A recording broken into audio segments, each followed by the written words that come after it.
Welcome to Thursday Night Knives. I'm your host, Bob DeMarco. Coming up, we take a look at the new Slayback with a lock. Can't wait for that.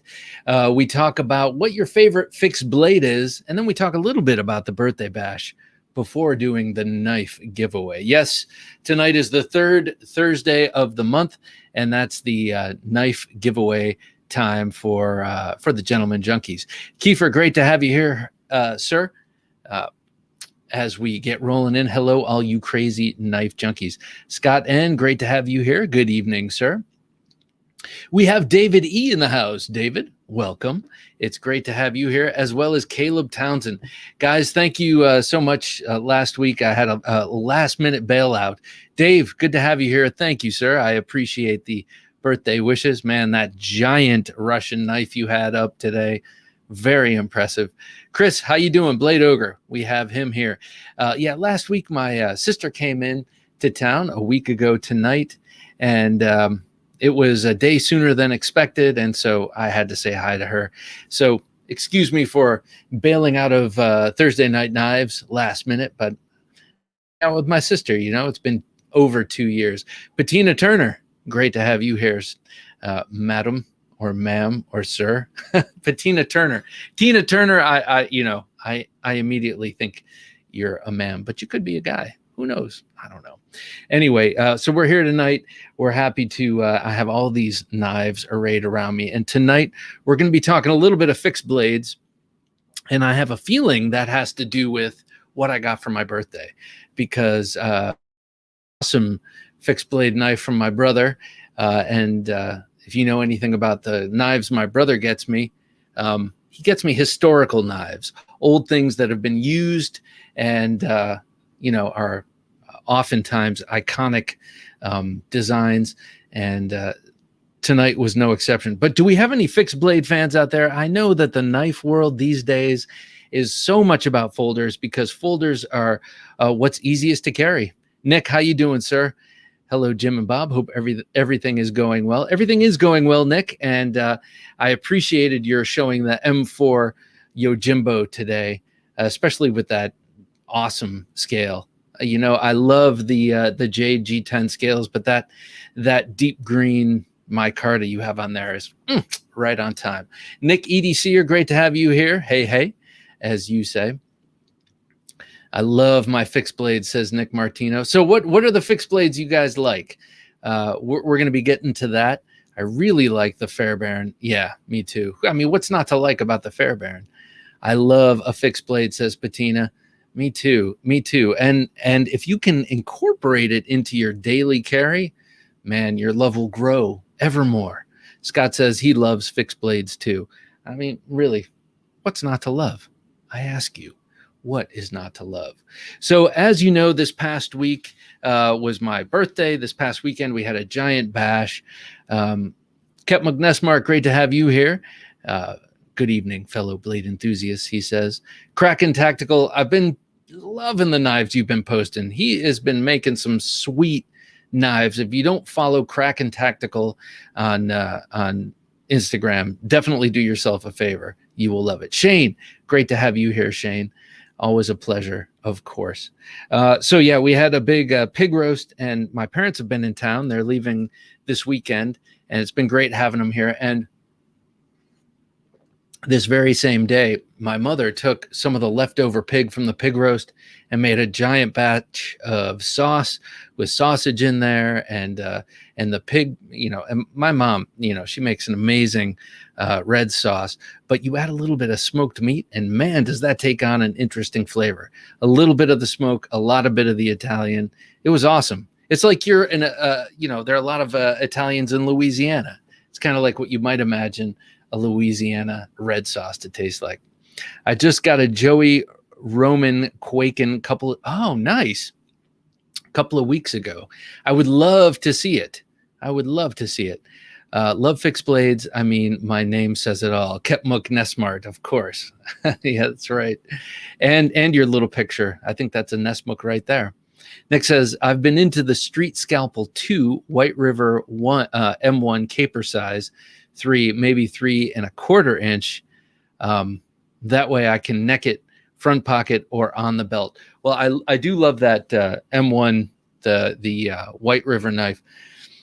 Excuse me. And the street scalpel is beautiful. I've always loved the street scalpel, both the first version and the second version by Topps. Quack, good to have you here. Evening, folks. Excited for the upcoming birthday bash. Well, it's funny you should mention that, because tonight I'm going to show off what's on offer. There's quite a bit of giveaway stuff, the birthday bash. That's pretty much what it's going to be. We're going to be hanging out, talking knives. We're going to have a number of guests we'll get to in a minute, and we'll have a number of giveaways, which we will also get to in a minute. Most of which are given to us by, we have one coming in from Finch Knives themselves, and then we have one from Joe the Knife Whisperer, 2 from Dave, This Old Sword Blade Reviews, and 1 from Shane. So thank you all for your donations to this giveaway. It's going to be awesome. It's our birthdays, but you get the gifts, as Jim says. Jim also is an August baby. We have a number. It seems like all the best folks are born in August. Am I right? Or am I just a little bit? Yeah, I know. I'm a little bit biased. I do love August, though. 2 fixed blade favorites, the Fox Ryu and the Microtech Crosshair. Awesome. I was scamming to get that crosshair from you when we were working out that trade, I think. But you were like, not so fast, sir. Shane says, my favorite fixed blade is still my Cold Steel Recon Tanto. I got my brother that for being my best man 14 years ago, and he's still loving that. Incognito, good to have you here, sir. From what I heard so far, the Talwar XL is well made. Well, I'm not surprised. I have a feeling they just dust off the old machining, put it all back in there. And I know the first ones were great. Now these are made from S35VN. And what's not to love about 5.5 inches and 2 inches wide of S35VN? Really need to get one. I'd love to get a fully serrated version. John, how you doing, sir? I'm so sorry we missed each other this past week. SE6 clip has served me well for quite a while. Excellent. Oh, SE6 clip. Now, is that one that you can only get from KnifeWorks, from their SE lab? They have a whole situation there where you can get your SE totally maxed out the way you like it. Scott N says, my first fixed blade is now the Ritter fixed blade. Oh, wow. Does everything I could ask. I mean, if you're going to get one fixed blade, that's the one, the Mark III from Hogue Knives, and of course, Doug Ritter. That's an awesome knife. Caleb says, I'm a big fan of the EOS Thresher Dagger. Yes, and last night we recorded an interview with JB Stout, and he's got a really cool dagger that's also now, it reminds me a bit of this Thresher Dagger. It's out through Boker. Lighter price point, slightly different design, but kind of the same wheelhouse in terms of size. Patina, I want to try out one of those Alex Steingraber Sharks. You should. They're awesome. I lucked into one, a crewwear version on the secondary market. I just so happened to log on to bladeforums.com right at the right moment, because I know that sucker would have been snatched up like that, because those really are like laser beams. High Class Knives Hawaii, good to have you here. Love my 7.5 inch 3V Cold Steel Warcraft Tanto.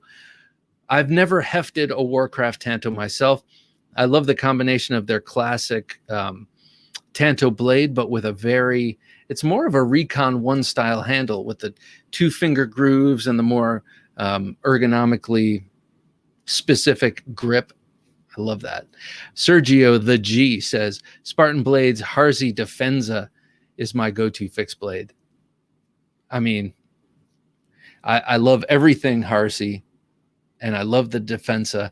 I do not have that. I have the Harzi Dagger by Spartan, also awesome. But yeah, that Defensa is beautiful. And if you want a super cheap version that kind of looks a little bit like the Defensa, you can get the Gerber, what is it called? The Gerber Rock, designed by him back in the late 90s. Hey, Alex, great to have you here, sir. Hey, guys, just wanted to say hi, Bob and Jim. Alex, always a pleasure, my man. Great to have you here. I think you're an August guy, too. Happy birthday. Quack says, It's not with me any longer, but I love my Demko 8010 fixed blade in 4V.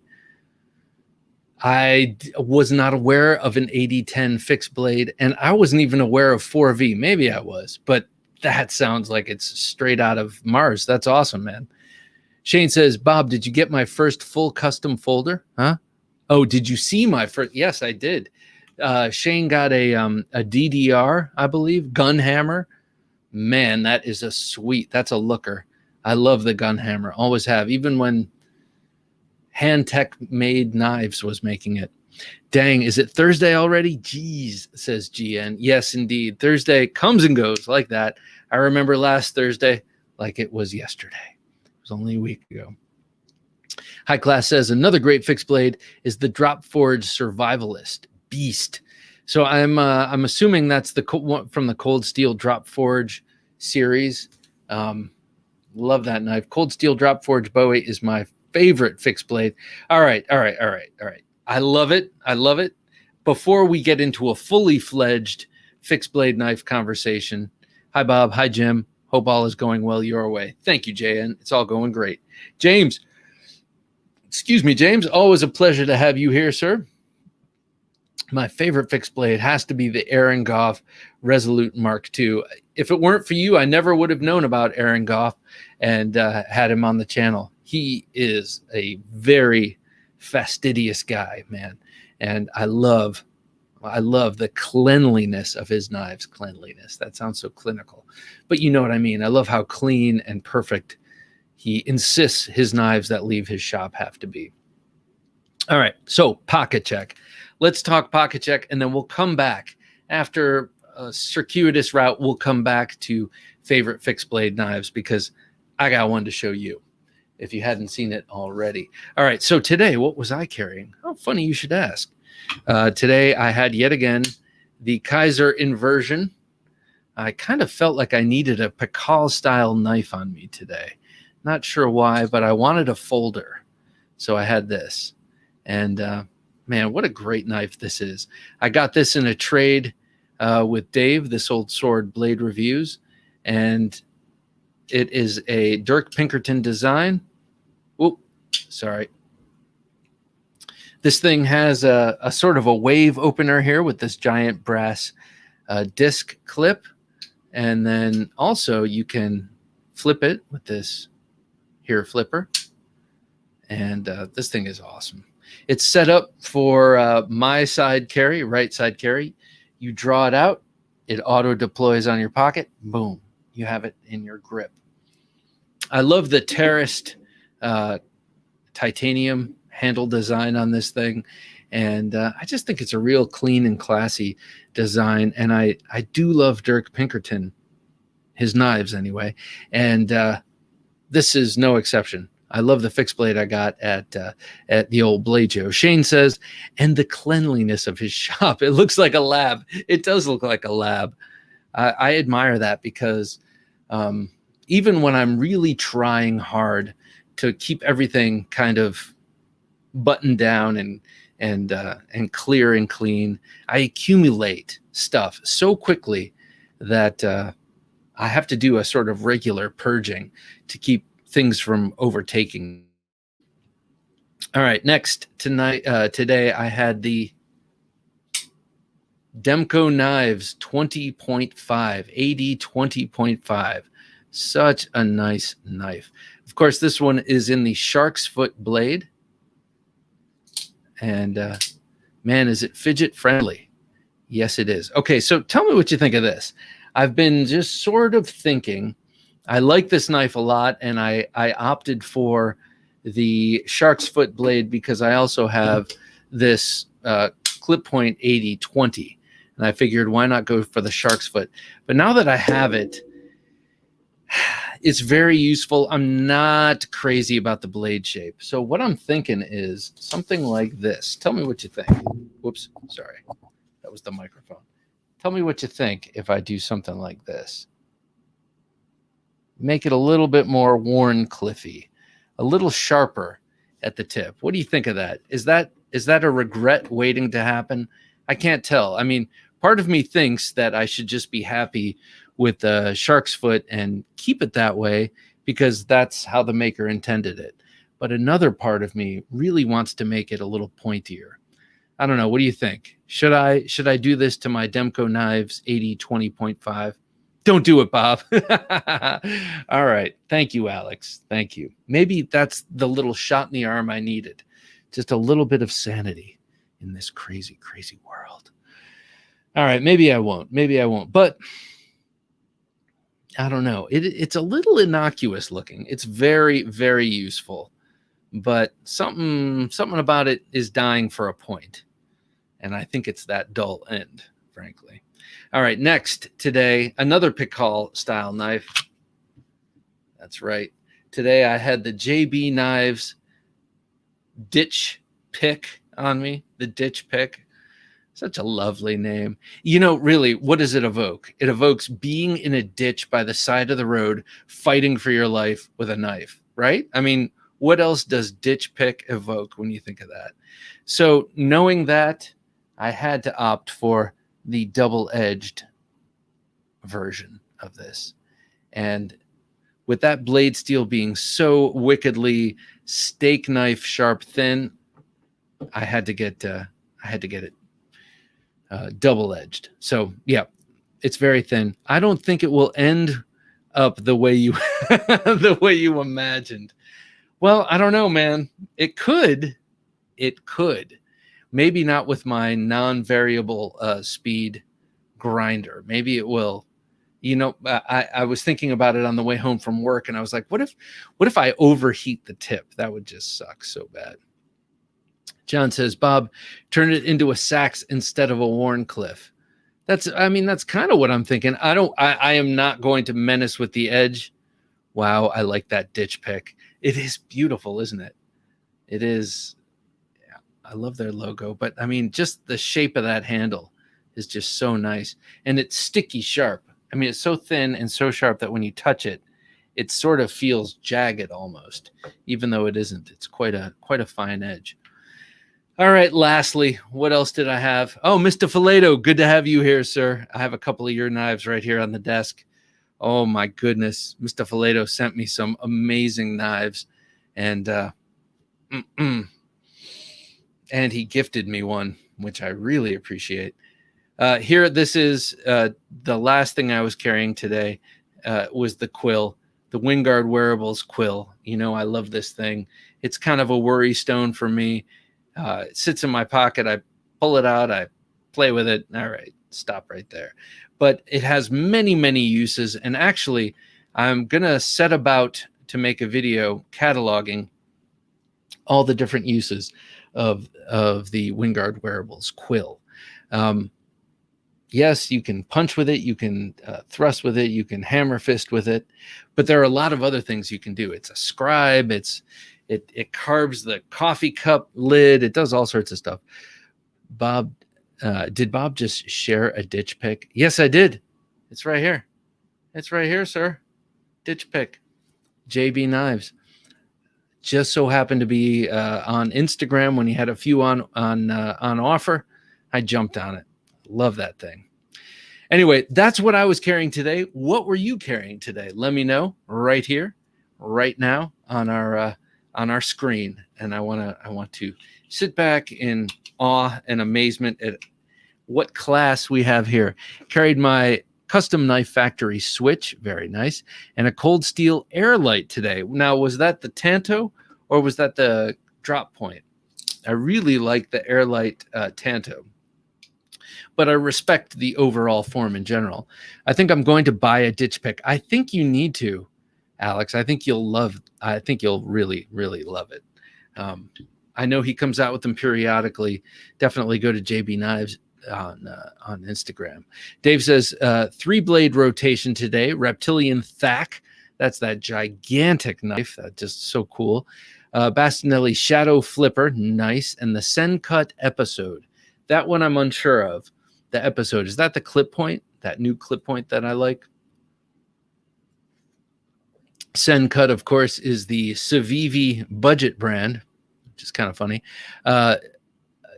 Today, Alex had his good old Sebenza 21 that he's had for 7 years. Very nice. Very nice. That's the, if I'm not mistaken, that's that's their, what is it called? Damn it. What do they call this blade shape? It's that, right? The Insingo.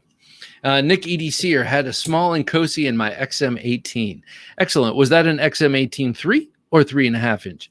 I just so happened to bust out my 3.5 inch here Spanto tonight. A knife I don't carry enough. I think I need to switch out this micarta scale. I think I'm a little tired of it, I must say.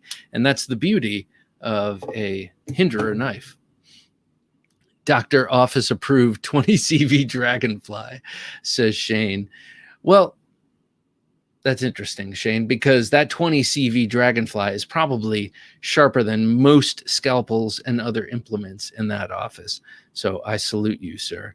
Jay, good to have you, Jay. Dark Timber 1911, love that knife. And the Demko AD20, very nice carry there.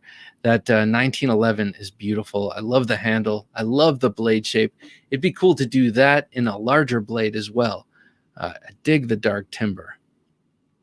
Sergio the G had a Microtech SOCOM Elite manual and my EDC for, that was his EDC for about a year. Love it. Okay. I love my SOCOM Elite Tanto. It's from 2012, and I love that shape of Tanto. Sergio, which blade style are you dealing with here? Do you have the clip point, which I also love, the old style clip point, or do you have the old, or just tell me what blade style you have, basically. Dave says, Sencut episode is the new Bowie clip. Okay. Oh, man. All right. So we talked about that on the midweek supplemental about a month ago. Love the look of that. Love the look of that.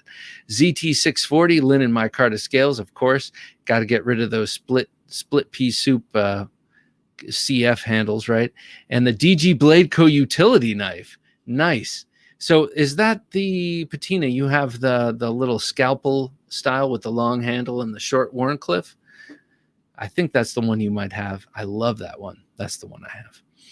Max the Maker says, I carried the CQC 11K, excellent choice, and the CRKT Razzle Cliff for farm work again. But that is going to change soon because I ordered a knife from River's Edge Cutlery for my birthday on the 25th. Excellent. Is your birthday on the 25th? Is that what you're saying, Max? If so, that's my brother's birthday. Excellent day. Excellent day indeed. River's Edge Cutlery. Great company. That's where this comes from. Alex says, I have a tanked edition. I have the Sebenza 21 Classic Drop Point. Okay, cool. Cool. That's my favorite. I love that classic drop point. Jordan S., good to have you here, sir. Honestly, so far, my favorite fixed blade has been the Copus Elvia. Great knife. After I saw your review, I had to snag one once they became available. I used to carry a Bastinelli Pica, Picor, or Sock P mini dagger. So, Jordan, do you feel a certain renewed, confidence in having the Pical style blade? You like that edge in, tip down? The Pica is really nice, but it's the total reverse in terms of body mechanics. The Picor, what's that? That's a little scissors knife, right? Or the Sock P, and that I think is double edged. So let me know, Jordan, do you like having a Pical style setup now? Is that why you dig it? I love the Copus Elvia myself.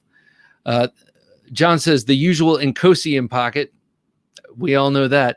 And the Jungle CQC8 being flicked around. Okay, so if you've been late to the party, that fellow there, John, has embarked on a challenge, a whole year-long challenge, where he's only really carrying one knife, and that is his Nkosi Tanto. But when he gets home, I hear he can change it up and add, but he always has that one in his pocket. And I think that's a pretty admirable challenge there. Mista, on the front flipper kick lately, had the Vero Axon nice in my pocket, but have been enamored by my Trevor Berger Atlas with the carbon fiber inlays. Well, I cannot imagine why, Mr. Fileto. I don't know much about this gentleman, but I do know he's generous and super cool. And well, since I'm talking about him, I'm going to show you what he loaned me. I was going to show this last week, and then Thursday Night Knives went by the wayside. But Mr. Fileto loaned me his Winkler Striker. And this is a limited edition. This is 1/3 of an inch thick. And it says here, Winkler Knives number 99. This thing is amazing. This is a survival knife. And when you unscrew one of these nuts here and then slide the limited edition black canvas micarta handle this way, you'll see that in the hollow, in the blade tang there's some steel wool and there's a fire striker there. So you can start a fire with this knife. It is an unbelievably cool knife. I've had a thing for Winklers for a while, but I just don't have any. So he was generous enough to send this along to check out. Look at this sheath. The sheath is softly lined, like it's not getting scratched in there. And then there's a micarta welt all the way around. And then there's this extra added tool in here for undoing these nuts. Now this thing is, like I said, 1/3 of an inch thick, but it comes to a screaming sharp edge. This thing is outrageously cool. I love this. I would love to have that with a Winkler tomahawk, just to have the whole kit and caboodle would be nice. This thing is awesome. Thank you, Mr. Fileto, for loaning it to me. And I'll be showing off some of the other cool things you loaned in a while. Kiefer says, hey guys, sorry I'm in and out. Mom has a leaking sink. Emergency plumbing call, quiet carry, Waypoint, my new plumbing knife. Kiefer, you go get it. You go fix it. You be a man among men. Fix that sink. And we're all rooting for you. Plumbing is not easy. And it can be quite frustrating, especially when you feel that wetness come through. But good luck with that, Kiefer. We're all counting on you. Professor EDC, great to have you here, south of the border. Bob, Jim, everyone, hoping all are doing well. We are celebrating the channel, or am I mistaken, Bob? Well, we did actually get 5,000 subscribers over the past couple of weeks. Last week, Thursday, I believe, we got right over 5,000, which is awesome. And then on Saturday this week, 8/21, Saturday 21st, of August at 1 p.m. Eastern Standard Time, we are having the birthday bash. And since I'm talking about it, let's talk a little bit about this birthday bash. Thanks for bringing it up, Professor EDC. You know how to be at a party. All right, so the birthday bash starts at 1 p.m. We're going to have a number of people here. We're going to have the great and powerful Doug Ritter. We're going to have Laren Thomas of Knife Steel Nerds. And then we're going to have Steve and Spencer of the Finch Knife Company. They will be giving away a 1929, their model 1929. That's this knife right here. They'll be giving one of these away right here on the birthday bash. I'm not sure what handle cover.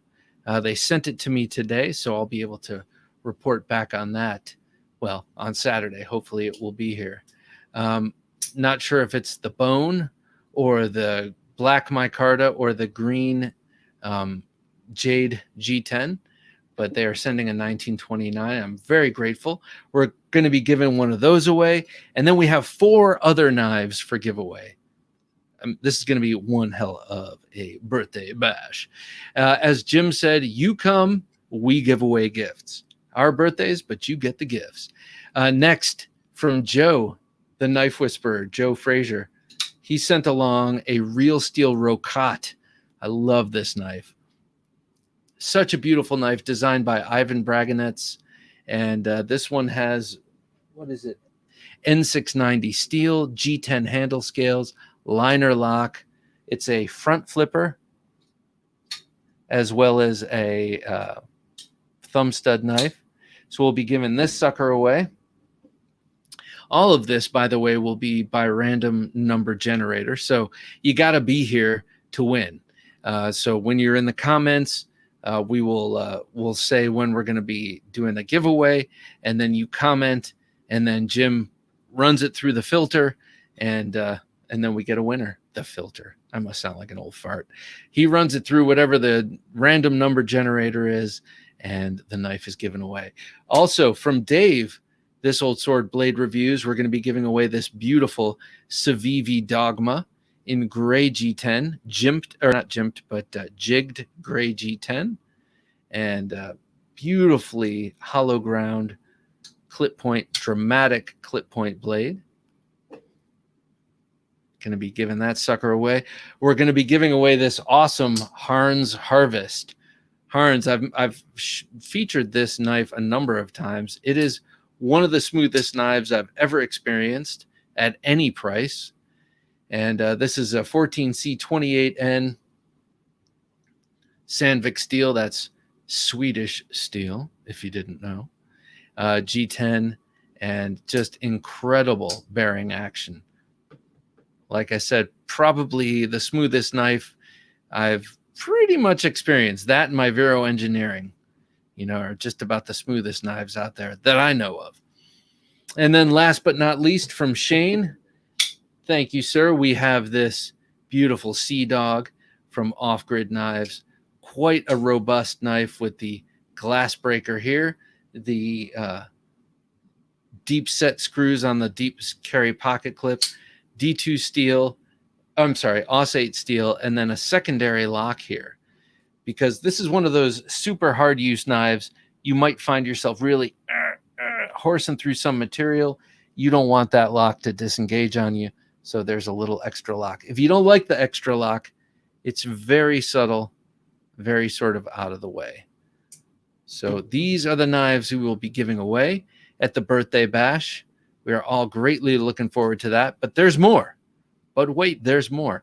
In addition to that, we've got 2 sets of scales from Three Rivers Manufacturing, both for the Atom.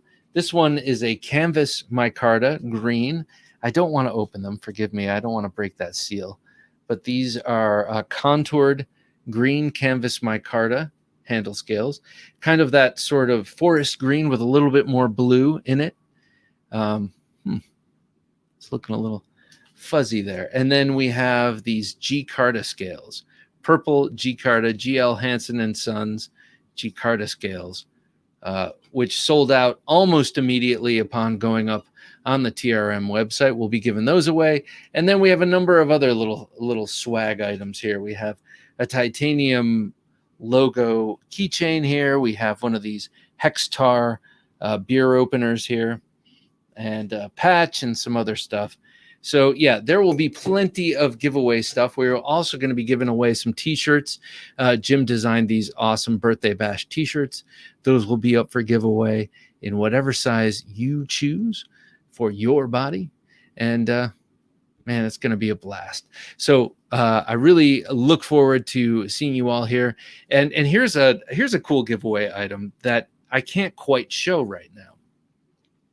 And that is that Jared Neve of Neve's Knives has donated 1 free sharpening job for any knife of yours. I've used him to fix the tips of knives I've dropped, and dull knives in general. And man, he does a beautiful job getting a razor edge on any knife you send him. He does it all by hand on various stones that he has. He is a master of sharpening, and so he has donated 1 free sharpening to the cause. So Jared, it is greatly appreciated, and we look forward to giving that away.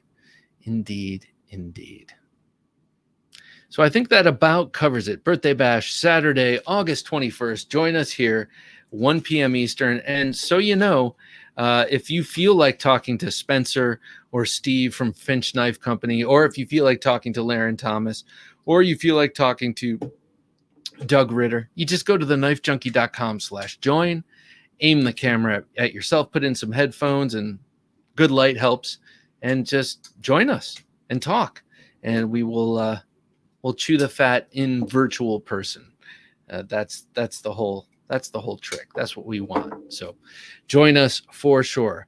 I do not see the Kaiser Domen on the table. Well, that's our giveaway knife for tonight. That is the knife we are giving away to the Gentleman Junkies on this very same night. Shall I show it now? Well, I guess I shall, because we've gotten to the end of the Birthday Bash preview. Here is the Kaiser Domen. Now, this is also a generous donation by Dave right here, this old sword blade reviews. If you don't know the Domen, or the Damen, I'm not sure how you pronounce it, but it is a VG10 knife. This is sort of their answer to the Begleiter. They came out with the Begleiter. I think that's how you actually pronounce it in German. And that knife, you know, got a lot of great press. It is an excellent EDC knife, and they started going off with all the different ways that they could tweak that knife, adding great steels and changing things. All the knife world luminaries. That's right, Scott. So this was kind of their answer to that. You know, they started going off the rails with the Begleiter, not off the rails, but they started making it a fancier and fancier knife, and they decided, why not get back to our roots with a great EDC knife? And that's what this Kaiser Domen is. I'm calling it Domen, and I think that's what I've heard it pronounced as. This is in the Coyote Tan, and it's a beautifully fully flat ground blade, super thin behind the edge. I mean, this thing's like it's like a razor blade here. You've got a bent clip there. It does go either way. Luckily, no pocket. I don't like it when there's a pocket there and no clip. Here we have the backspacer. Just an excellent, excellent knife. And so this is our Gentleman Junkie giveaway knife for tonight. Now, let us read through these Gentleman Junkies, said junkies, and let's see who we're dealing with. I want to say, whether you're a Gentleman Junkie or not, your support on Patreon is so greatly, greatly appreciated. It's not just the Gentleman Junkies that get the love, but it's all of you who get the love. So thank you, thank you, thank you. All right, let me read you guys off. Hang on. Got to wet the whistle with some black coffee. All right, starting from the bottom, our first patron ever. We got Timothy Becker. We got Jock from Across the Shock. We got Kevin Seastrom. We got Reed Martz, Caleb Townsend, Ryan Leitner, Edwin Callow, The Knife Whisperer, that's Joe. We have Mike Latham, Jesse Tellis, Mr. Fileto. Thank you, Mr. for all the loaners. Ezekiel Yates and his dad, Jonathan. We have Kurt Kromko, John Ladner, Martin Gamboa, Jason Edwards, Ben Belkin, you know him. We have Jason Strycharts. We have Chris Wolf, OG1 Kenobi. We have Ryan, North Code 1229. We have Sean Curry, Shane Miller, Jared Strasbaugh, Clayton Workman, Ian Goodman, James White, who's been showing me a lot of cool knives he's been building, and James Nelson, who's been commenting this very same night. Thank you, one and all 28 of you guys. Greatly appreciated. It really, really helps us stay up and running. And just as a token of our appreciation to you, we have this here Kaiser Domen to give away. Hopefully this month it goes to someone who hasn't won before. But since it's all random, if it goes to someone who's already won, that's just how the cookie crumbles. Know what I'm saying? But we've had a few repeat winners, and I just consider them lucky. All right, Jim, what do you say? Shall we? Let's pull up that wheel. Jim has populated the Wheel of Destiny with the 28 names I've just read off. And in a moment, we are going to click to spin, and it will land randomly, because this is a randomly generated result. It will land on one of those people's names, and they will win the Kaiser Domen, which I will send out realistically on Monday. All right, Jim, let's roll it. Oh, look at this. It's like the more names on there, the better it looks.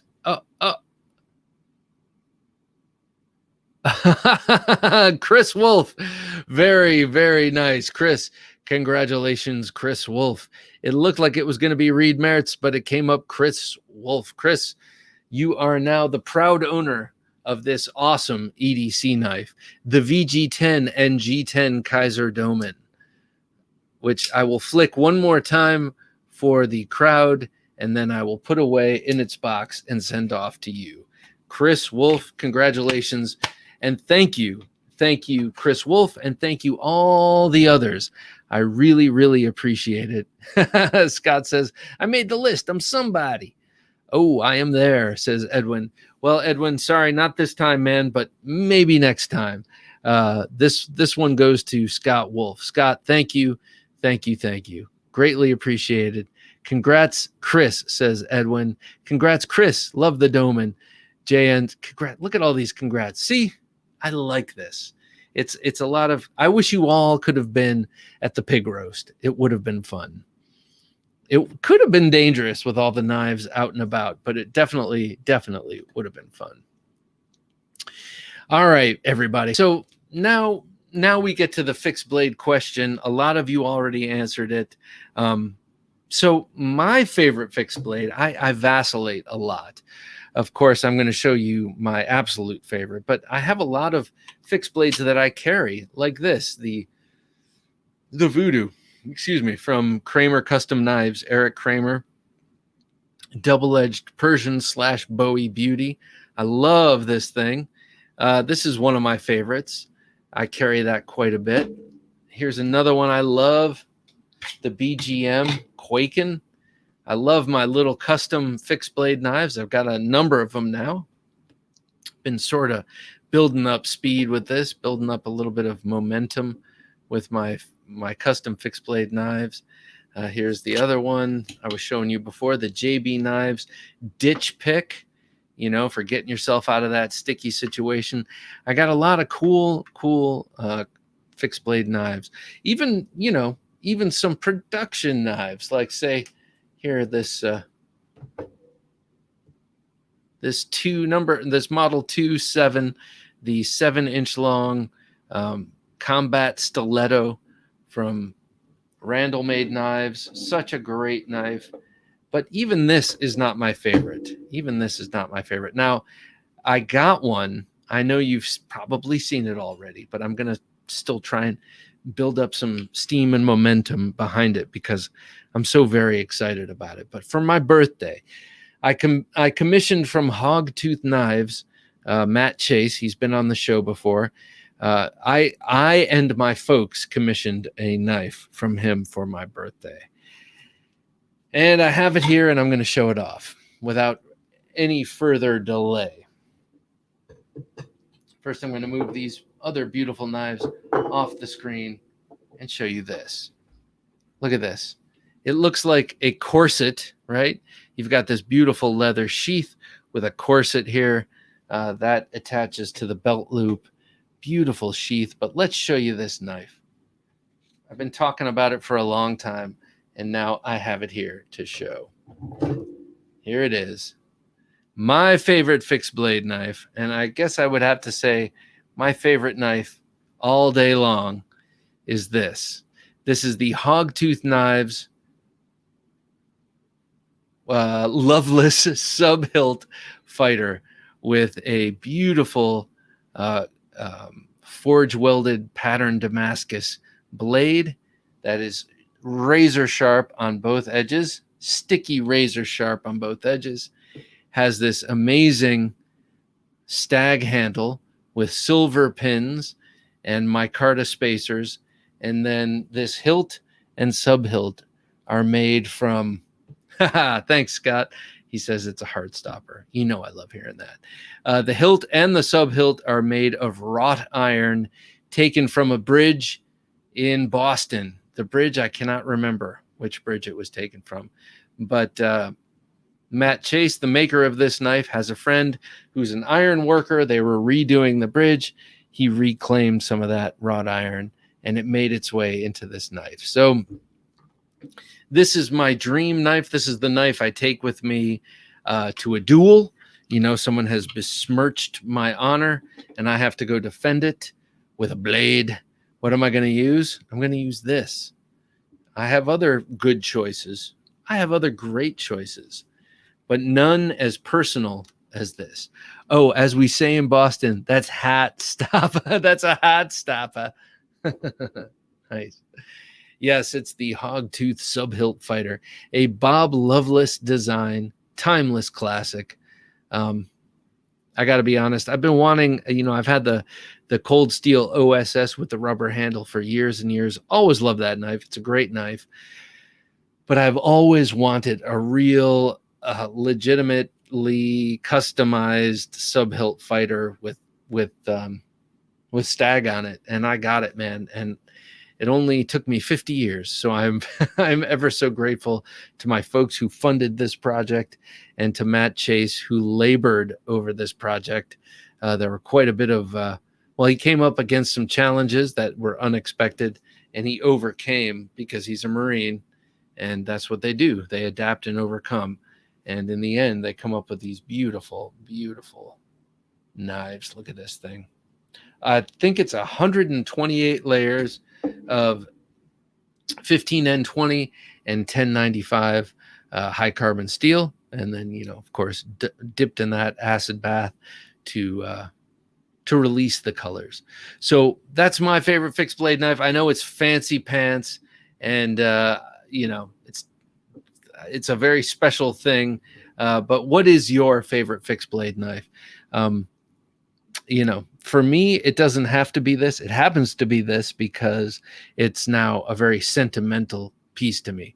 It's a great knife, but it's also a design I love. And it's also, comes to me from my parents and Matt Chase. And so it is a bit of a sentimental thing here. That strikes fear in your enemies. This is true, Quack. This is true. What's this about besmirch? Besmirchment. If someone besmirches my honor, I believe this is the knife I'm going to take to reclaim my honor. Just in case of besmirchment. Incognito says, that's a blade meant for mincing some thugs. Yeah, hopefully I don't have to get anything nasty on the blade. Wicked pissa. Oh, man. Well, yep. This is...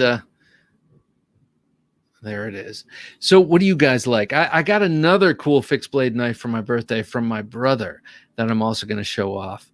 And I'd like some help. Okay, now you're showing off, Bob. Yeah, that's right, man. That's right. And I hope you don't take this as me being a show off. It's just me showing off. What's up, everybody? Great to have you here, Knife Addict. Always a pleasure. I was just showing off my latest awesomeness. The Boston Steel brought out our accents. That's right. Oh no. Okay, I'm not even gonna try. Edwin says that's very impressive. We need some close shots later. Yeah, you know what? I'm gonna do a close-up video with my iPhone, which still has the best camera on it, and I'll get some real close-ups of it. I'm over the moon about this thing. And makes me want to sell a whole bunch of other knives. That probably won't happen, but yeah. So what is your fixed blade? What's your favorite fixed blade? Edwin, you have a number of them. I know you've got some pretty rare Emerson fixed blade knives, but you also have a JB knife, pick-haul style knife. So let me know what your favorites are. And as you do, I'll show you this other one that my brother got me. And I want to know if anyone knows anything about it. Because it's not your usual garden variety K-bar.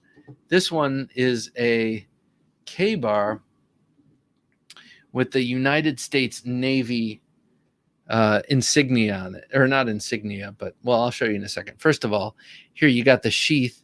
You can see that the owner of this carved a little or embossed a feather into it.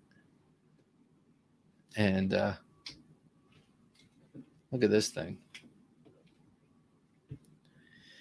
This is a well-used K-bar style knife. Now, I think this is the Mark II, since it's a Navy knife. They sharpen the swedge here. The edge is quite sharp, and then the tip is quite dull, which leads me to believe it's been used for popping open crates and doing all sorts of stuff. But this knife has that giant fuller on it. It's a Camillus, and then here you see U.S. Navy, USN, and then Camillus, New York on this side. Anyone recognize this? What era? I think it's either Korea or World War II, and I can't tell which it is yet. I've seen a number of conflicting things on YouTube. Yvonne says, small artisan cutlery, sea snake, great knife. Love that knife. Large K-bar kukri machete. Very nice. Someone just had a kukri machete. Someone that I follow on Instagram was featuring that this very same day. John says, taking a little bit, I'm getting used to having the Spartan Enyo incorporated in my carry. The Enyo, that's a nice little, that's the one with the skeletonized handle. Right, John? I think that is. And it's like a coyote tan. Edwin says, I love the custom little dagger from Ernest, but I carry the JB knife Sackett a lot. Love that thing. Yeah, I love that thing too. And you have the you have that cool reverse bayonet grind on yours, I think. I love that. Okay, yep. Okay. So that's the one. So anyone know about this this K-bar? I'm not sure they call it a K-bar since it wasn't made by K-bar, and since it's a not a marine knife, it is a Navy fighting knife. But I mean, this thing is old. This thing is old, and I have to figure out whether it's World War II or Korea. My brother got it in an antique store, and they didn't know, so. It's up to me and it's up to us. Let's figure this out. Important stuff. Now, in addition, here, let me just show it off with the original design Marine Corps K-bar. Now, this one is a reproduction from the early 90s, but it's that same, looks World War II, says Yvonne. What about it looks World War II and not Korea? I'm curious. I'm wondering if it has something to, okay, so the way the butt cap is attached is very different. Here on the original USMC K-bar, it's a straight tang. They put the pommel over it, and then there's a pin. You can see the pin right here, driven through this way. And that's what holds everything on. This one has a threaded tang, and you can see a little bit there. You can see how there was a nut screwed in there. I know that different manufacturers use different methods, but I'm not sure if any of that is restricted by time as well. So I'm not sure. But Yvonne says he thinks it's World War II. I love that. That would be awesome. Ed Hardy, how's it going, Ed? The D.H. Russell Canadian belt knife. I love a Canadian belt knife. That has that sort of teardrop, that elongated teardrop shape, right? Tri-State EDC says, I have one, a Gil Hibben Kempo Karate 2 that I got from my grandpappy. It's a bit much. Okay, so Gil Hibben designed 2 Kempo Karate knives, and I loved them both. And the 2 was a little more like a barong, I think. The first one was a little bit more Bowie-like, and then the second one was a drop point with a sort of asymmetrical but 2 bellies. That is a cool knife, man. You got it from your grandpappy. Was your grandpappy a Kempo Karate practitioner? Just curious.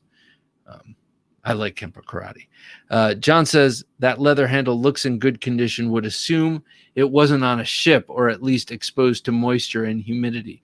Interesting. Yeah, there's no space here. There's no rattle. There's no, it doesn't feel at all like anything is loosened up on this leather handle. That's a good thought. You know, ocean air, sea salt air really does wreak havoc on things. JN says, I have several uncommon fixed blades like a USN dive knife and a Nisaku, but I wear the Eldris. I know you're a big Eldris fan, But favorite, the 19th century C. Wolstenholme that you've seen. Oh, that's the stag-handled Bowie knife. But we include WW1. We think bayonets. You know what? I like bayonets just fine. Excuse me, but I have a number of them, and I kind of don't include them. Bayonets are, at least the bayonets I've always gotten, like the old ones, and I have a number of them, are all kind of dull, and I know that they could be sharpened, and then I have one that my brother got me in Vienna that has a broken tip that always kind of creeped me out. So I don't know. I don't consider bayonets, yeah, they're fixed blades, but I don't know. Am I wrong? Should I not just include them and be inclusive? World War II, they made about 1 million of them that came from Camillus 1219C combat knife. All right, so you're saying this is Jay Wilton 76. Thank you, Jay. So you're pretty confident that this is World War II. How cool is that? My brother and I were just talking. My brother was born in 67 and I was born in 71. And we were talking the other night. And he said, when we were born, World War II was like 25 years ago. And I was like, holy shit, it's true. Seems logical. Good to have you here. My favorite fixed blade knife is a kukri. Oh, man, I'm with you. Such a multi-purpose blade. Who doesn't love a kukri? Man alive. So I have an old Nepalese kukri here on my wall across from me, but I also have a chaos kukri from Cold Steel with the knuckle dusters on it. And you put that in your hand, it's pure power. JN says it's more of a small sword, really. Okay. I like small swords too. I consider anything over 13 inches kind of a small sword. Tri-State EDC says, it's my only fixie, and I doubt he ever practiced. He just likes guns and knives. So, wow. So you have a kind of an obscure knife as your only fixed blade knife. I respect and like that.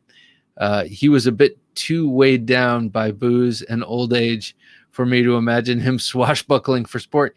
You know what? Before you were born, Tri-State, he was kicking ass and taking names, because that's what they did back in the day, generations before us. So no doubt he could make good use of that knife, even if when you knew him, he was a little bit weighed down. Hag says, here, what did I miss? Hag, we're talking about fixed blade knives. What do you have? What do you love?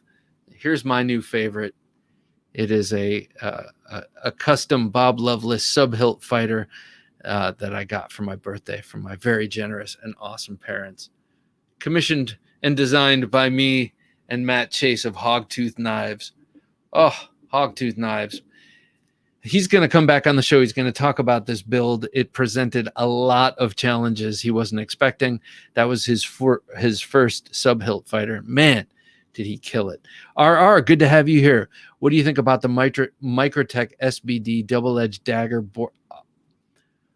I think it's absolutely stunningly gorgeous, especially with the... Now, RR, I am not a skull guy. I don't care for the skull motif on pretty much anything. But when you look at this Borka Microtech dagger, the SBD, some of them on the handle, they have these micro skulls milled into the handle scales, like it's a pile of skulls collected by a dragon or something. And it looks so damn cool. So I love that knife. And I would love to have one. If you have one to give away, let me know. I'll take it off your hands. Seems Logical says, also the Indonesian Chris is a really beautiful blade. It's got all those waves, and it just has such a majestic look. I agree with you, Seems Logical. I love the Indonesian Chris. I love any Chris, even the straight-bladed ones. But the Indonesian Chris has an especially thin and sinuous blade, whereas the Filipino Chris has a broader... the waves are, more subtle, I guess, and it's got a longer straight towards the end. But the Indonesian Chris has that thin wavy blade, and then it ends with a downward hook, so that if you get them with just the tip, you're still getting a nasty hawk-billed gash. Love it. Kepmuk says, my long-running love for a fixed blade is the Mora knife Cansbull, my fling of the month. My fling of the month is the LT Wright Genesis in 3V. I don't know the Genesis. I like so it's Mora knife. What do they say? It's the LT Wright to bed, the Mora knife to wed for Kesmuk here. So yeah, he has a long-standing love for the Mora knife Cansbull, but he's got a wandering eye for the LT Wright Genesis in 3V. Not sure which one of the Genesis is, but I'm sure she's a knockout, man. Incognito Griffin says, my favorite fixed blade is Condor Undertaker Bowie. I will EDC it once I buy my first bike. That sounds right on. I mean, that sounds just about right. You're riding on some cool motorcycle, and then you've got this big Bowie just dangling down on the side. Garen, good to have you here, sir.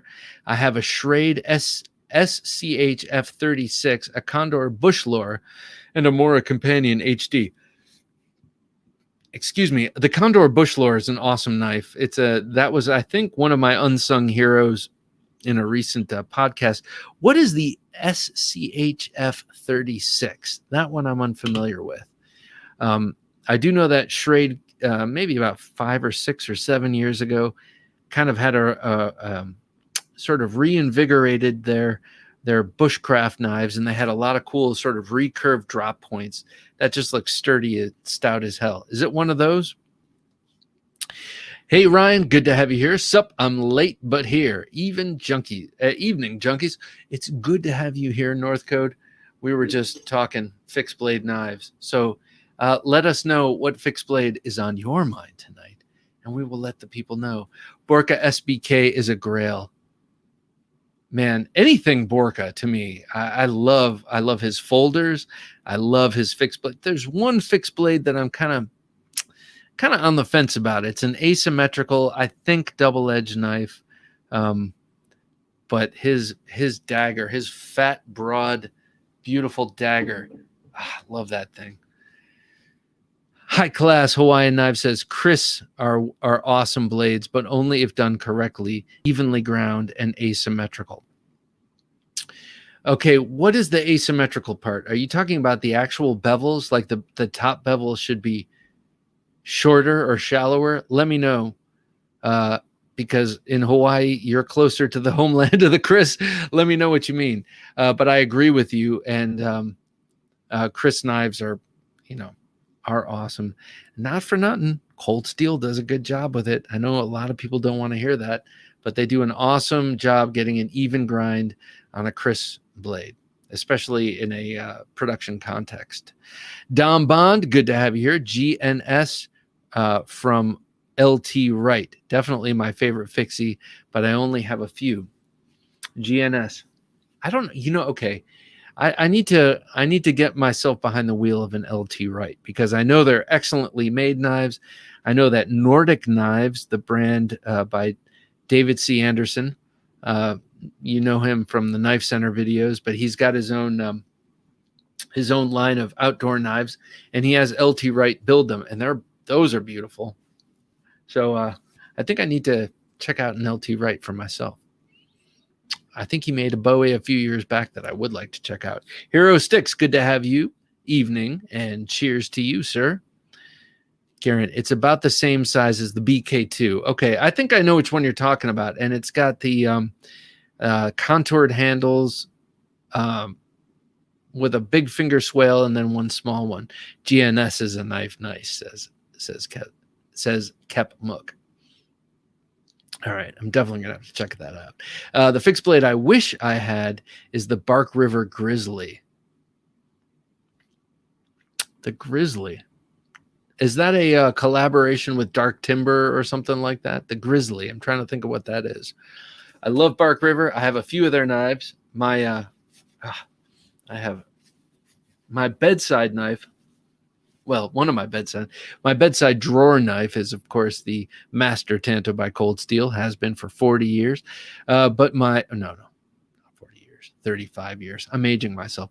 But the other is a Bark River Knives small bush sacks. Great little knife. And then I have a number of their Bowies, 2 that number is 2. And then I have a Boone 3, a Boone 2. But what's this Grizzly, damn it? The Grizzly. Let me know. I've been using the SCHF 36 to open cans, and it's that tough. So do you do this thing, Garen, where you go, and then you like that? Is that what you mean by opening cans? Hag says, I'm a big fan of the Eldris. I like the Lagum kinda. Much more affordable, scary sharp. If the Lagum is a Mora, I believe you. Moras are insanely sharp. I only have one Mora, and it's one of the old red-handled ones, like the very first ones they ever came out with. High Class says, yeah, even beveled and not crazy uneven grinds. Nice. I like your logo, by the way. Nick says, I reached out to Ron Steele, and I'm having him make me 2 of his models, both with jade scales and a small round. Okay. That's nice, Nick. 2? You're going to have 2 made? Fine. I'm going to call Ron tomorrow and have. I'm just kidding. I appreciate that. Ron Steele makes awesome knives. I have one of them. I've experienced a few through tier 1, and I definitely want to get his prime Bowie. That guy, man, he is on an upward trajectory. I'm going to be talking with him in September. He'll be on the show. I look forward to it. Nick, you know that my envy has blossomed into happiness for you, sir. I'm glad you're I'm glad you're getting it. Scott, Cold Steel did an amazing job on my Taipan San Mai. I've wanted a Taipan for 20 years, man. What is stopping me from buying a Taipan? I don't know, but those are such beautiful, beautiful daggers. High Class says Cold Steel is top shelf production for crisp blade knives for sure. Never seen one done wrong by them ever. Yeah, me neither. I mean, I have 3 of them. I have the Voyager, I have the large tie light, and the small tie light, and each one of them, they knocked it out of the park. Now, my small tie light, the handle, I would love to have totally redone, but it's kind of doesn't feel worth it. But yeah, man, the detent on the small one and the handle was kind of all wrong, but the blades, man, they nailed the blades. Dom says Grizzly. Oh, okay. Grizzly is a Dark Timber collaboration. Well, then I'm with you, and I love it. I'd love to have one of those because now I know which one you're talking about. I'm waiting to get a Wyatt Hines or Jed Hornsbeak. I know neither of these makers, but I'm going to write them down so I can check them out. Because Wyatt is a great name for a knife maker. Wyatt Hines and Jed Hornsbeak. I feel like I've heard of Hornsbeak before. That's a name you don't soon forget. All right, man. Well, I want to see them when you get them. All you have to do is go to TheKnifeJunkie.com/join, turn the camera on you, put on some light and some headphones, and boom, you can be right here virtually talking to me. John says, got to run, folks. Have a great rest of your week. Thank you, John. Have a wonderful week, sir. And, well, don't lose that challenge. Keep at it. You can do it with that Nkosi Tanto. We're all counting on you. Hey, man, what's up? Hey, how's it going, Bob? It's going well. Kep Mukneshart, finally meeting you in person. Hey, so you were talking about LT Wright knives and wanting to test drive one? Yeah. And let me show you a couple, and I can mail you one. You can try it out. Oh, awesome. Okay. Yeah, hey, I like your t-shirt, by the way. Hey, thanks. So that's the Niche Designs t-shirt. If you know, you know. If you know, you know. And you do know. So this is the GNS that... Oh, nice. I forget who, but one of the other commenters commented on this one. It's a woodlore style of knife, basically. But it's got like those contoured Coke bottle shapes there. It's super comfortable. Saber grind on this one. And that one's 01 tool steel. Nice. And then I've got that GNS, which is the Kephart style. Oh, yeah. And this one is in 3V, and it's got like that kind of like that broomstick handle on it. Is that what they call that? That broomstick is sort of a neutral style handle, but with those Yep, thumb grooves. exactly. I like it. And then someone I saw mentioned like a Canadian belt knife. So Mm-hmm. this is their version of that Oh, one. God, I love that. So this is the large northern hunter, and then I also have its kind of like companion, if you will, the small northern hunter. Oh, God.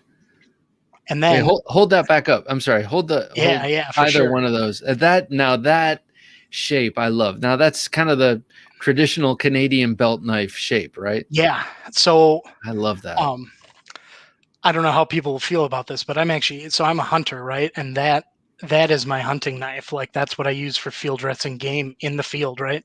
So that those last two you saw are like users that go out All right and get on. worked.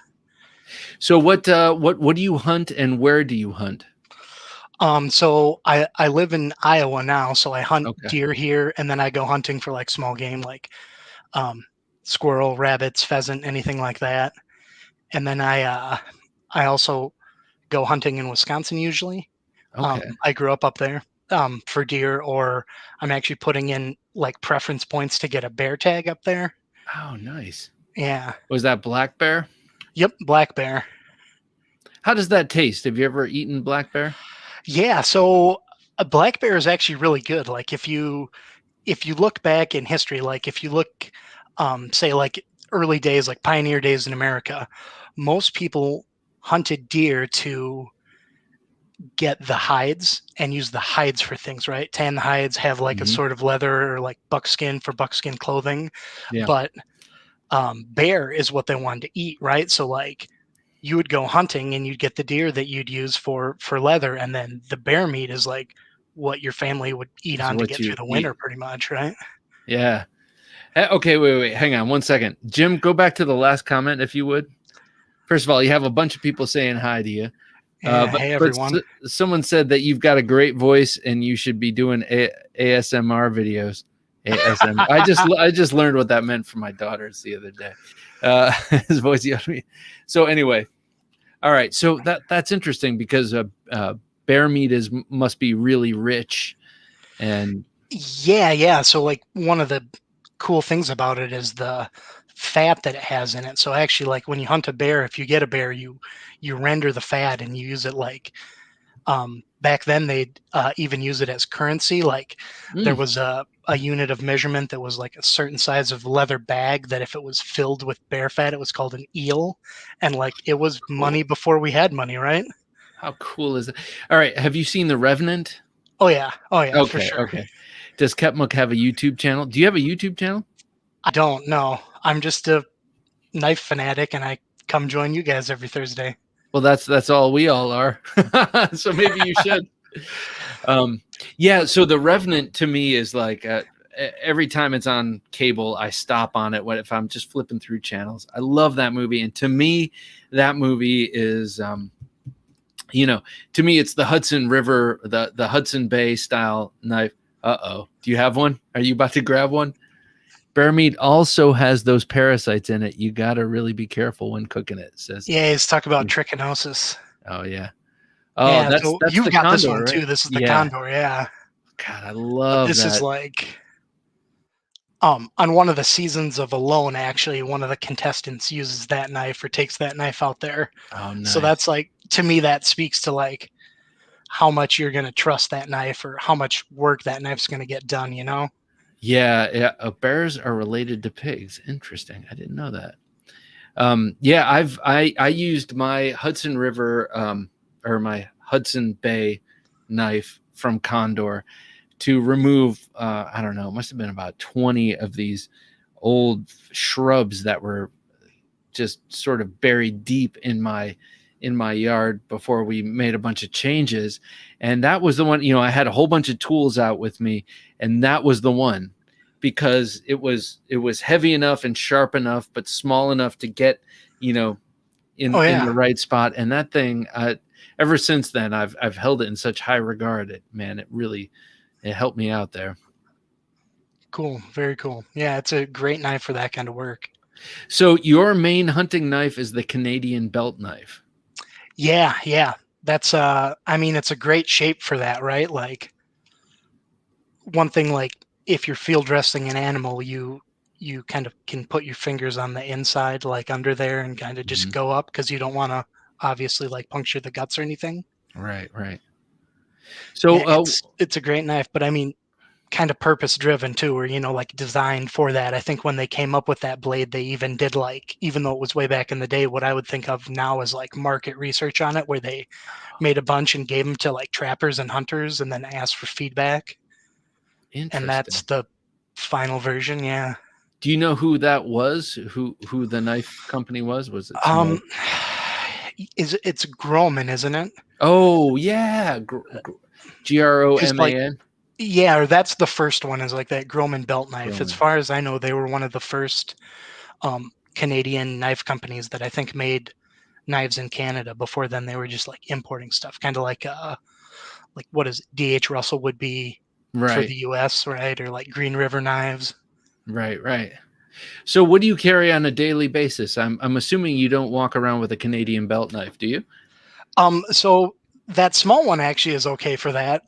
Today, I've got a couple pocket knives on me, and then I've also got a, a single fixed blade, or I guess I've got two fixed blades. I've got a more Eldris on, but I always forget about that.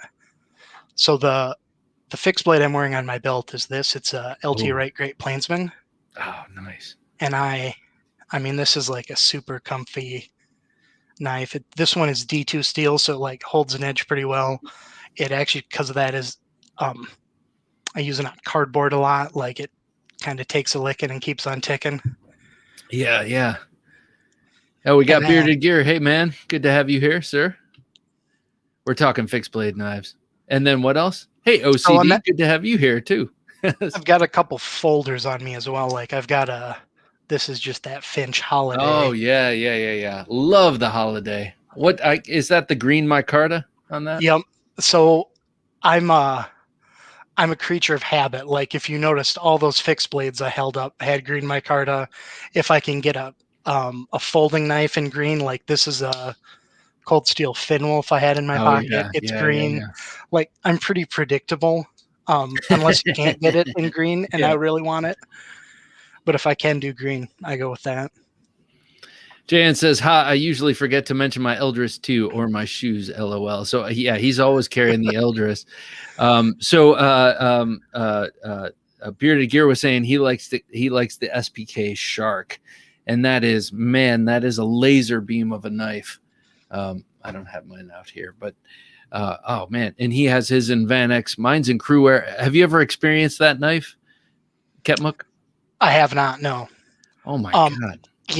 I was thinking a cool thing to do would be to get a knife of all the steels on this shirt, and then if you'd carry them all at once and wear this shirt, it'd be like, I don't know, you might, You'd be like, you should also buy a lottery ticket that day or something like that. Like, I feel like right. something good is going to happen. Oh, of course, man. Of course it's going to happen. So what about this? Would you carry this? Would you carry this? Yeah. So Yeah.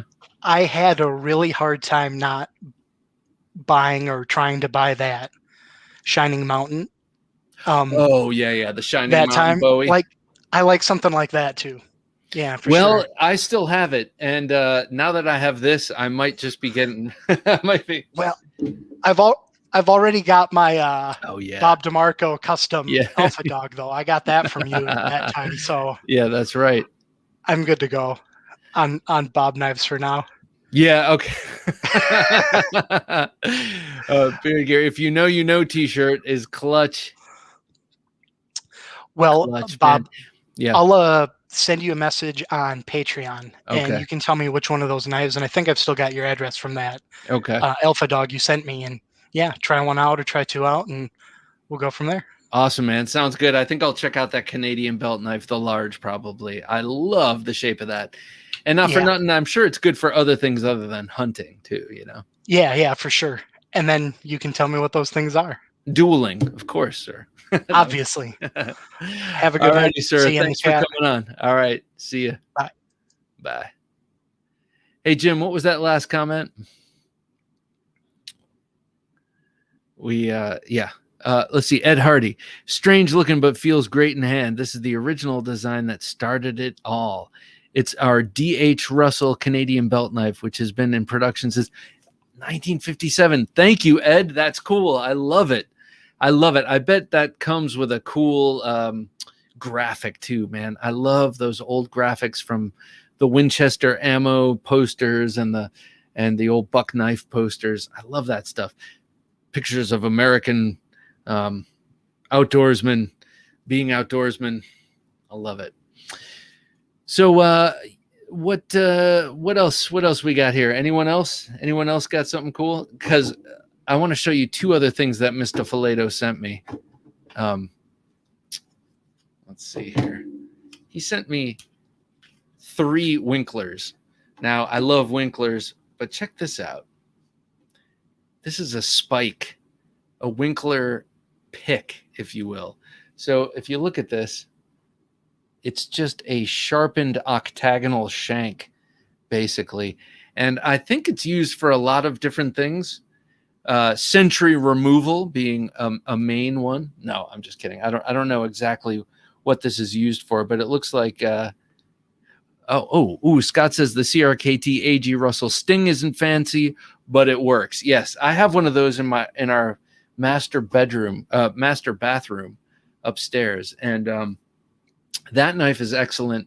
And it feels like the knife would fall out of the sheath, but I have an acquaintance that used to ride around on a motorcycle with that AG Russell CRKT Sting upside down in the sheath on a motorcycle, and it never dropped out. So that gave me new respect for that sheath. But this thing is just insane. I'm not sure exactly. It looks like you could push like a pin out of a firearm or something with it, but it also looks like something you jam in the back of someone's head. I don't know. That's not the kind of work I do. I just make videos, man. And then the other thing he sent me was this really cool screwdriver-y kind of thing. Tactical ice pick, indeed. Jim, what was that last comment from Bearded Gear that just went up? Some other favorite fixed blades for me would be my BGM Pike. Very good choice. My Wirtz Falcon. Not sure what that is. Benchmade Leicu. Beautiful knife. Those are the ones that get the most outdoor use. I have a BGM right here. This is my Quaken. What a great knife this is. The hollow grind on this is just insanely thin. BGM Knives, John Miller does awesome work. And the Pike, the one that Bearded Gear was just talking about, is a really, I think it's even more utilitarian than this. It's a broader blade, and I guess with BGM you can get any sort of grind, but it looks like something you'd want a flat grind on. You could do some serious work with. So awesome knives. Love this thing. BGM. Yeah, tactical ice pick. What is the purpose of these? Is it strictly self-defense? Is it like John is a wizard, especially for his age. Oh my God, no kidding, man. His age. He's like 20s, young 20s, and I'm ready to send him all of my non-reground hinderers just to have him hollow grind them, because some people don't do the big ones because they're afraid that they'll have to replace them and they cost too much or are too hard to find. But I'm ready to send him my XM24 Bowie just to give it that nice hollow grind. You know what I'm saying? So I got the Hogtooth. I got the USN K-bar. So apparently this is looking like it's from World War II. I'm going to have to do more research on this. And then this will end up on the wall right near the Fairbairn Sykes, because it is a classic. And I won't be using it, but I'm thrilled to have it. My brother is always giving me cool stuff that has a history to it. He's always been a war buff, a war history buff. And so he's got me a lot of cool stuff from the big one, WW2. Before we get to the knife fight tonight, I just want to talk really quickly about the Monterey Bay Knives Slayback, which is so that was originally a double detent flipper slip joint thing that was really kind of cool and interesting. But since it didn't lock open, I was always able to sort of dismiss it as a knife that I didn't necessarily want.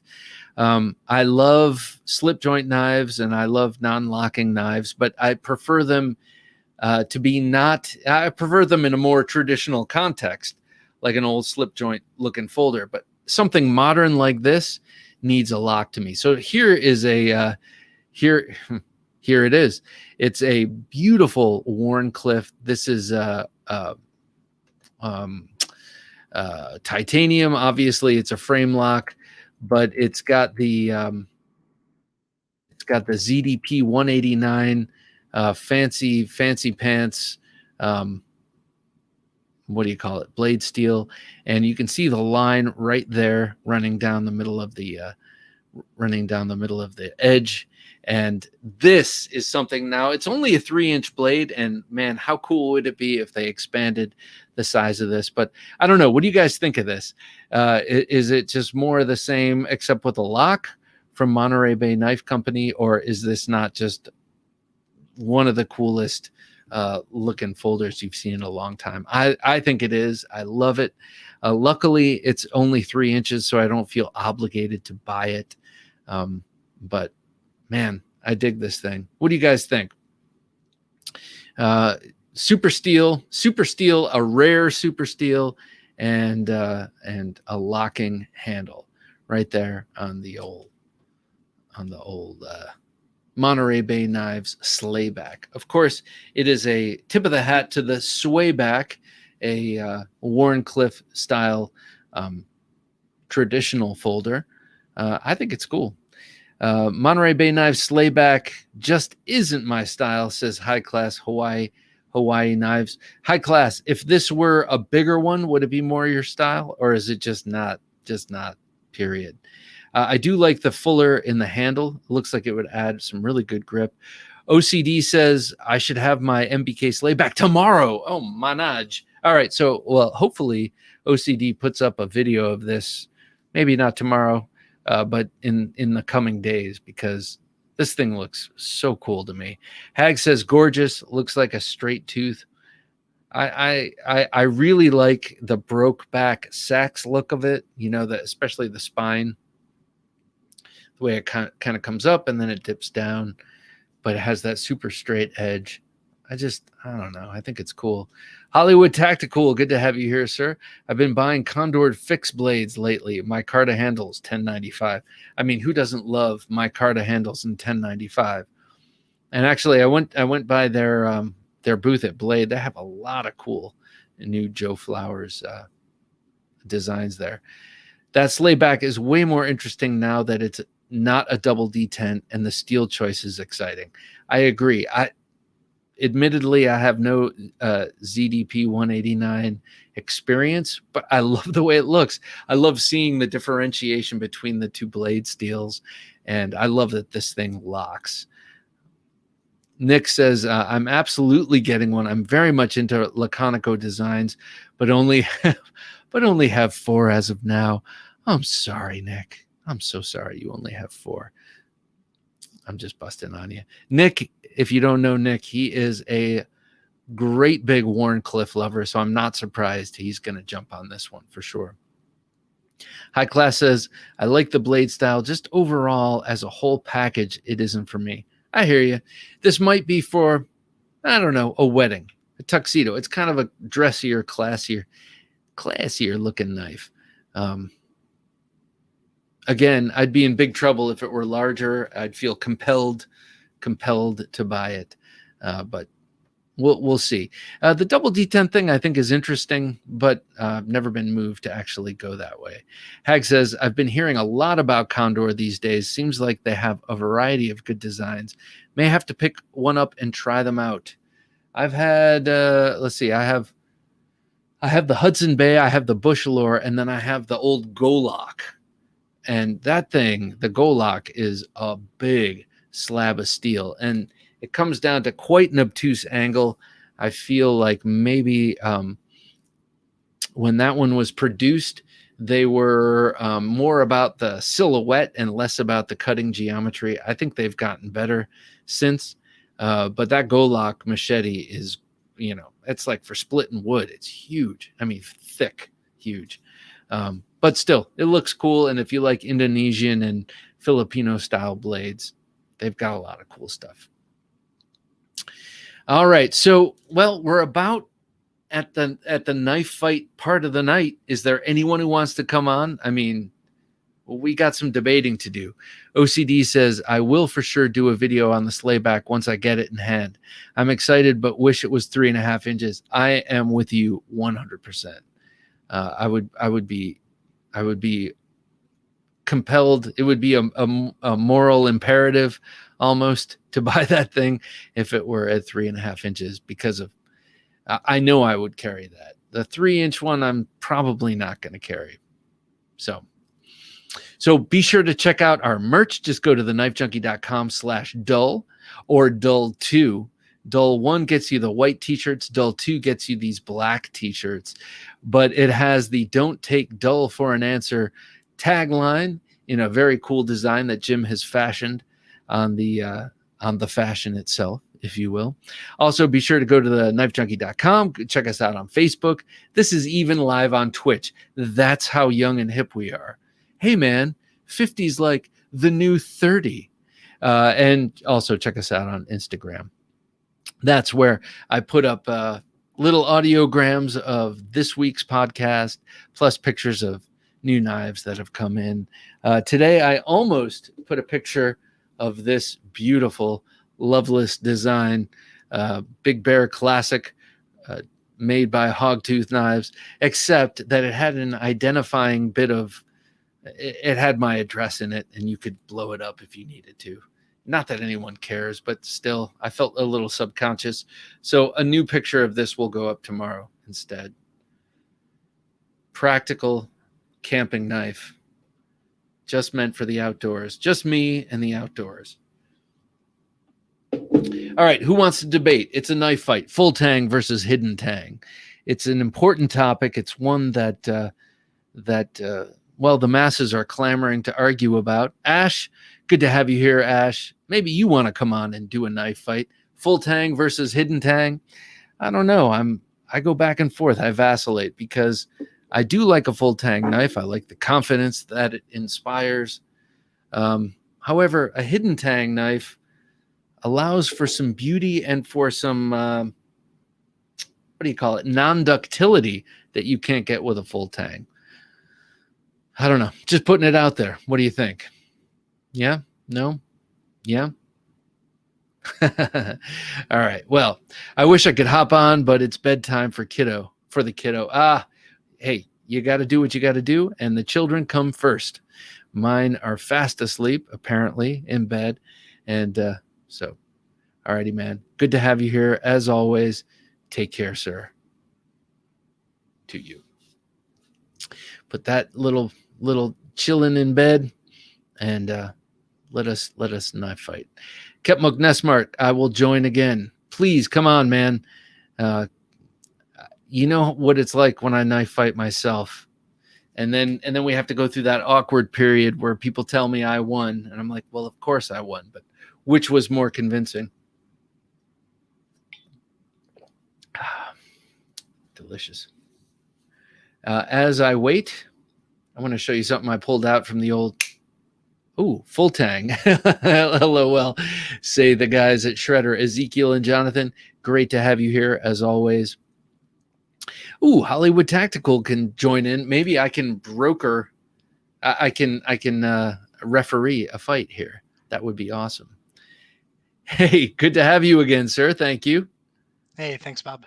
Hey, you are answering my desperate cry for not having to debate myself. We have Kepmuk Neshart and perhaps Hollywood Tactical coming on. I can argue hidden tang, he says.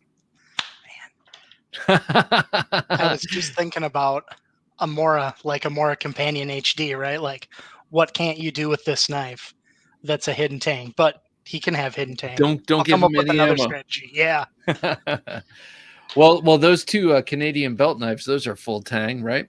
absolutely. Most of my knives are, and the ones that aren't, not that I have any less confidence in, say, this K-bar here. Like, I've never come up against the Hollywood Tactical. Go to TheKnifeJunkie, TheKnifeJunkie.com/join. And that'll bring you in.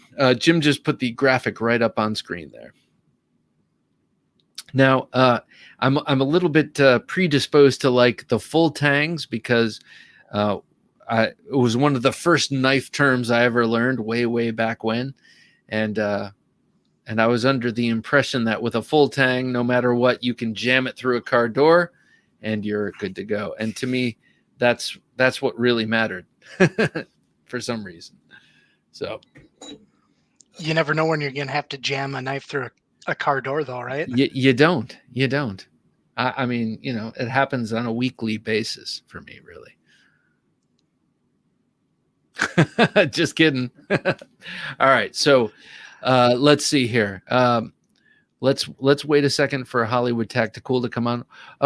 So you were carrying a Finn Wolf earlier, right? Yeah. Is that a folder you carry frequently? Because you seem like a pretty outdoorsy kind of guy. Is this? It's actually new. I just got it this week, so I've been carrying it. Okay. Yeah. I got my brother one of those a few years back to carry on his. Oh God. Man, Yeah, I don't know why I haven't gotten one of those. I mean, it's almost in my mind like a folding Mora, right? With that Scandi grind. Right, and you've got the triad lock, so you're good to go. You're sturdy, yeah. Yeah, on that end. So, Definitely oh my gosh, hard use knife for sure. Indeed. So, Jim, do we have Hollywood Tactical coming on, or am I going to be debating Ketmuk himself? Which I can do. I'm ready to do it. I am. I'm not. See, that's the problem. I come up with these knife fights. There we go. Hey. Hey, good to have you here, sir. So, are you ready to do this? Yeah, am I cheating if I take the hidden tag? No, you're not cheating. Hidden tang is what you want. I think Ketmuk is good to go either way. Am I right? Yeah, I can take either. Okay, so we're gonna flip a little. We're gonna flip a Zippo. See who goes first.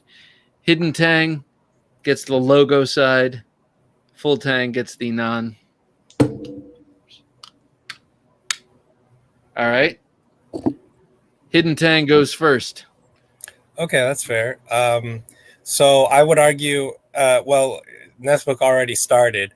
The Mora has been made for what? I guess they've been making it for a century or something. And hidden tangs have worked fine. Katanas, have a hidden tang. That's survived millennia of endemic warfare.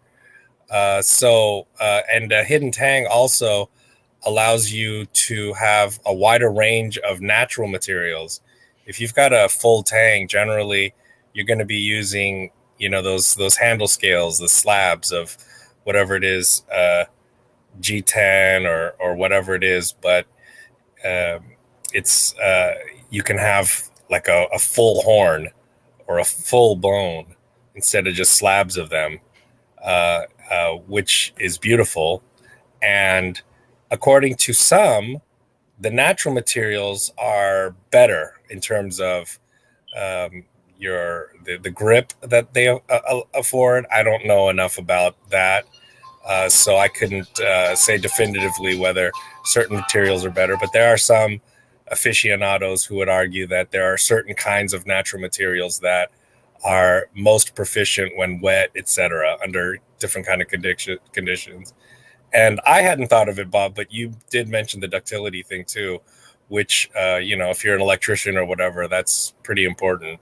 I know that, okay, I'll wrap it up here. I know that, those garage doors that have the two prongs. I know that if you stick a knife together, you can actually open the garage doors with that. And for that, you'd have to have a hidden tang. Thanks.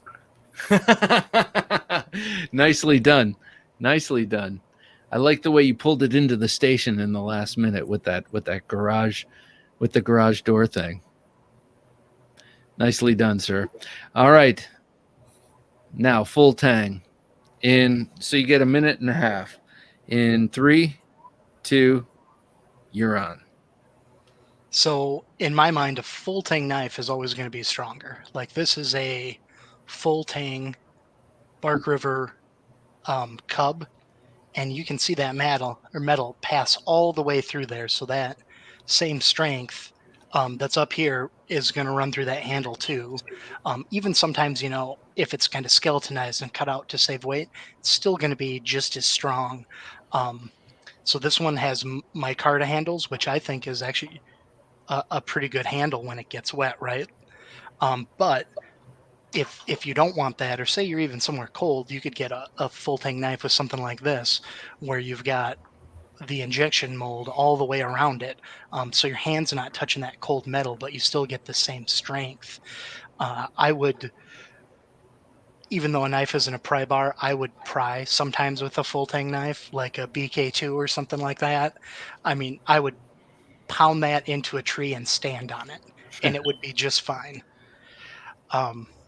And that's why a full tang knife is better, because it can be a step if you need one. All right. Right. Cool. Well, thank you guys. Thank you. I'm also a strong believer in prying with your knives. I think you're a contrarian, Hollywood. I Tactical. am. Well, I mean, Oh, yeah. Obviously, use a crowbar or a pry bar if it's relevant. But lots of times when we're prying, we need that fine edge, right? To get into the space. To get in there, and people need to pry with their knives all the time, which is why people do it. I also have 30,000 knives, so I'm not that worried if I'll use a cheapo and pry with it. I don't mind. I'll use a $4, $5 Chinese made hunk of 440A, and that'll pry just fine. Wow, you guys, that was a good debate. Not only was I not debating myself, but you both really took on the the subject matter and ran with it. And I used to think that it had to be full tang to be legitimate, and then I realized how much history came before my formulating that thought with the hidden tangs and how they've worked for time immemorial. So really, I mean, I think it does come into play if you're doing serious, like pounding it into a tree and using it as a step. But on the whole, you're not going to be pounding it all the way into the hilt anyway. So you can probably do that whole maneuver with a hidden tang without any problem. But then you're stepping on the handle where the metal isn't running through. Well, and I love how I'm still debating this. Like, that's a real thing we're gonna do. With knives. Those guys, the Dutch bushcraft, those kids, they stand. They stand on moras that have rat tails in them. And at one point they wanted to see exactly what the shape of it was, and so they wanted to take the handle apart. It took them forever. Yeah, those handles are indestructible. It was really hard for them, and they were shocked at how hard it was for them to get. So that's why they're able to stand on those rubberized plastic, whatever it is they make them out of. You're probably better off taking it to the doctor's office and paying for an X-ray than trying to cut the thing off. Oregon Knife Guy says full tang all the way. Hollywood gave a good argument, but I believe a full tang is just a better knife.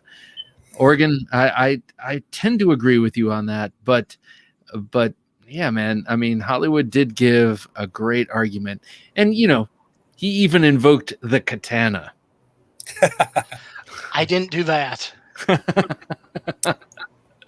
Well, when you're bringing up the katana, it's a serious argument. So I love when you go to the Met or you go to museums. When I lived in Cleveland, they had a great collection of swords in their art museum too. But I love how they showed the blade, and you can see the tang and all the stampings, and then they have the fittings, like the sheath and the handle all together below it, so you can see what it looks like all together. Hag90 says, after that fight, I could go either way. Well, Hag, I think that just means you need to go out and buy a Mora tonight and buy an LT Wright tonight and see what you think. Let us know. Patino, we need a fight scene music for the... interesting. That would be cool. Yeah, fight scene music. I just learned a trivia factoid. The Rocky scene. He wanted to get Queen's the "We Are the Champions" music, and they denied him. So he commissioned "Eye of the Tiger," and that's why we have "Eye of the Tiger." Oh, really? He commissioned it from the band Survivor. Right. Yes. In high school basketball warm-ups were never the same again. Hey, our wrestling team used that too as our run-in. They had another song, "In the Burning Heart," which I'm sure neither of you remember. No?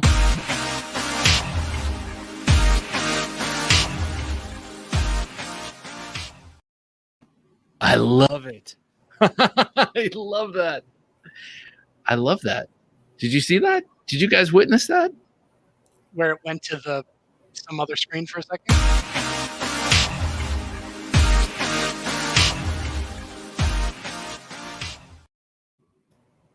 Oh, did you hear that music? That's your lead-in?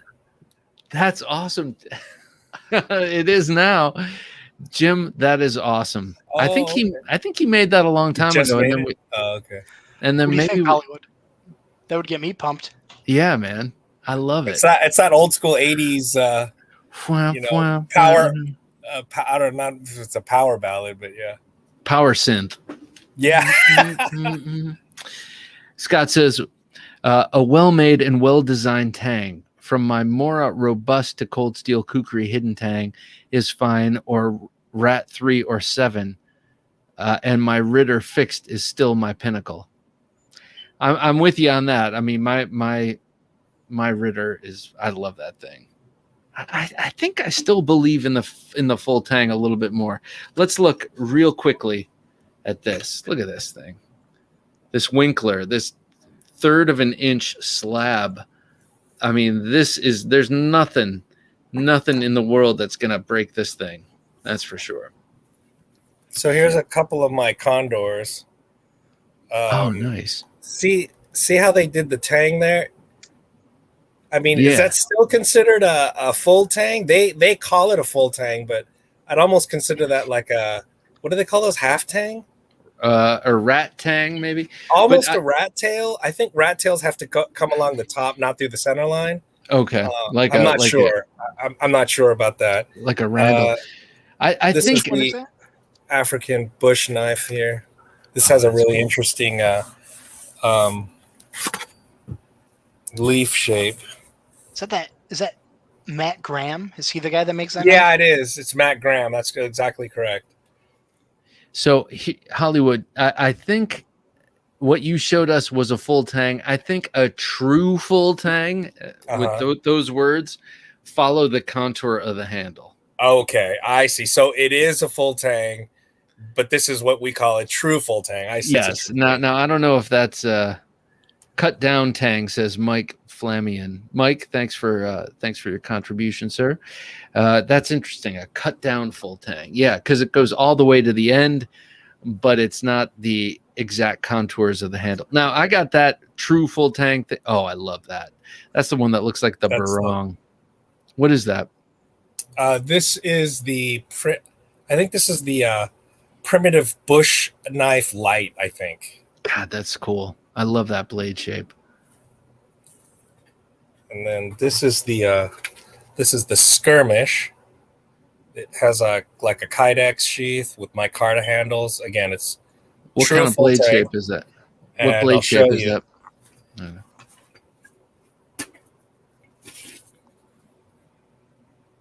Oh, nice. Again, also 1095. I love 1095. I mean, what's not to love?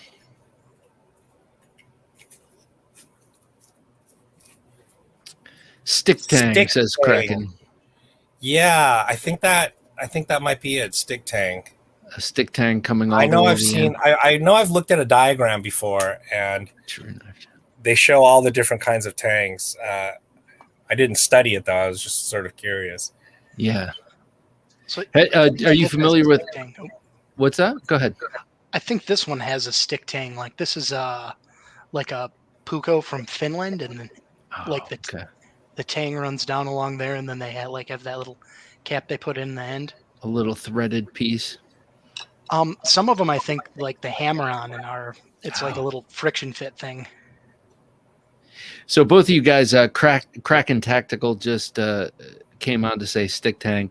I don't know if either of you guys know him or follow him on Instagram, but check out his knives. They're gorgeous fixed blade knives.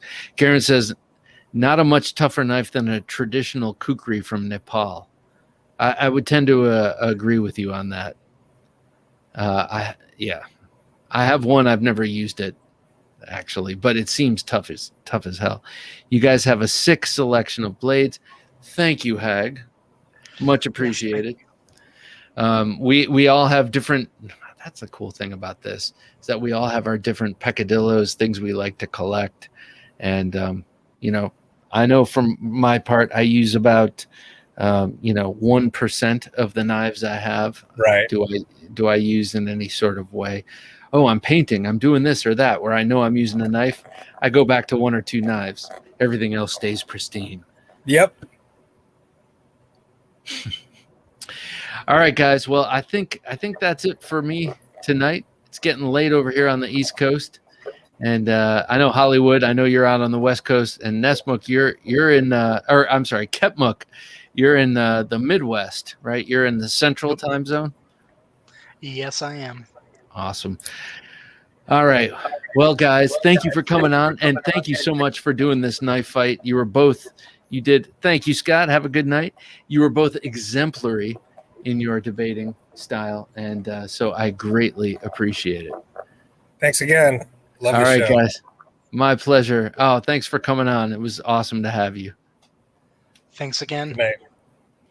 All right, everybody. Well, be sure to join us on Sunday for another interview show. And also, every Wednesday. Oh, my dog just came in.